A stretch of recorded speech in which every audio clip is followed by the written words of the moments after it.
স্কুলে যাওয়ার সময় বাচ্চাদের জন্য বাসায় যত ভালো খাবারই প্রিপেয়ার করে দেওয়া হোক না কেন, যখনই দোকানে কিছু দেখবে লোভ আর যেন সামলাতেই পারে। আসসালামু আলাইকুম সবাইকে, ওয়েলকাম টু মাই ব্লগ। আশা করছি সবাই অনেক ভালো আছেন। অনেকদিন পর একটি ব্লগ নিয়ে হাজির হলাম। আজকে সকাল সকাল আমি নুসরাতকে তার স্কুলে দিয়ে আসতে যাচ্ছি, কারণ আজকে আমার ভার্সিটি নাই, আমি একটু ফ্রি। বর্ষাকাল তো, রাস্তা পুরো কাদা ভরে গেছে।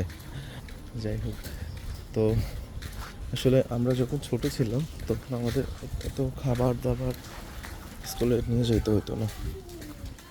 প্রতিদিন একটার পরে 1 ঘন্টার জন্য একটা বিরতি দিত, যেটাকে আমরা লেজা বলতাম। দৌড়াতে দৌড়াতে বাসায় চলে আসতাম খাওয়ার জন্য। আর এখন বাচ্চাদেরকে সব কিছু রেডি করে দিতাম। আমার মনে হচ্ছে আমাদের সময় আমরা যতটা পরিশ্রম করছি, এখনকার সময় বাচ্চাদের জন্য তাদের মারা তার থেকে ডবল পরিশ্রম করে। তো অবশেষে চলে আসলাম নুসরাতের স্কুল। পুরো রাস্তার অবস্থা, এই নুসরাত সাবধানে, ভালো করে নখ চিপা তারপর হাঁটবা। হ্যাঁ, ওরা জেলে শেষ, এদিক থেকে একদম মান সম্মান সব যাবে। ধরো ধরো, যেদিকে, হ্যাঁ হ্যাঁ, যেদিকে একটু শুকনো ওইদিকে পাড়া দিও। ইয়া বড় একটা ব্যাগ, এই ব্যাগটার ওজন আছে মিনিমাম 20-30 কেজি মনে হয়। আল্লাহ, এটার মধ্যে কি ঢুকাইছো নুসরাত? এর ভিতরে কি ঢুকাইছো আল্লাহ জানে। তো গাইড ব্যাগ। এই শোনো, ছুটি দিলে তারপর দাঁড়ায় থাকবা, আমি বা বাসা থেকে যে কোনো একজন, তোমার ভাই তোমার নিয়ে যাবে। আচ্ছা, মান সম্মান ডুবাচ্ছিল, ঠিকই বলছি, পয়লা গেলে তো শেষ।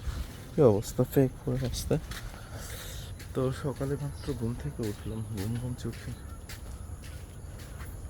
গলা ভাঙা। না, ওই পর্যন্ত নিয়ে দিই।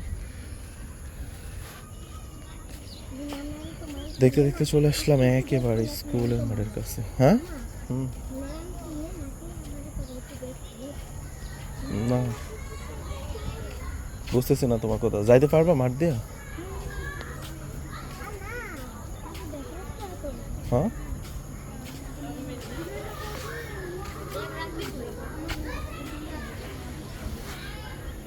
ক্লাস খুলে না এখনো বাচ্চারা? ওহো, কোন ক্লাসের বাচ্চারা ক্লাসে? কোন ক্লাসের বাচ্চারা? ক্লাসে মানে এটা অনেক ভারী, অনেক ভারী। দাও, রাখো এক জায়গায় রাখো। রাতকে দিয়ে আসলাম, এখন বাসায় চলে যাচ্ছি।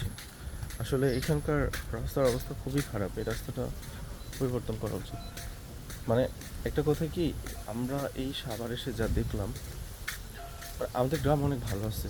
এখানের এমপি মন্ত্রীরা কি করছে এত বছর কি জানে, এই ফেস সিস্টেম বলে কোনো কিছুই করে নাই। মানে এখানে এত বেশি লোডশেডিং, যেটা বলে বোঝানো যাবে না। তার থেকে আমাদের গ্রাম অনেক ভালো আছে। আর রাস্তার অবস্থা কি বলবো, মানে প্রত্যেকটা যে মেইন রাস্তা, ওইখানে হচ্ছে 12 ফিট রাস্তার মধ্যে দিয়ে বিশাল বড় বড় কভার ভ্যান, বাস, ভার্সিটির এগুলো যাতায়াত করে। খুবই বাজে অবস্থা।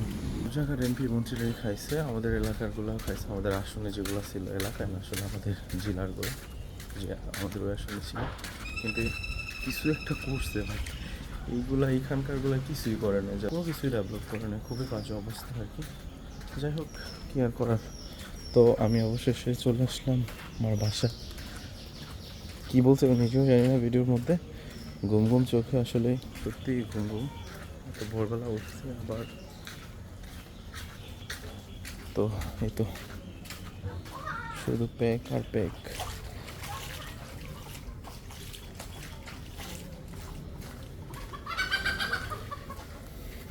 এই তো আমি এখন আমার বাসায় চলে এসেছি।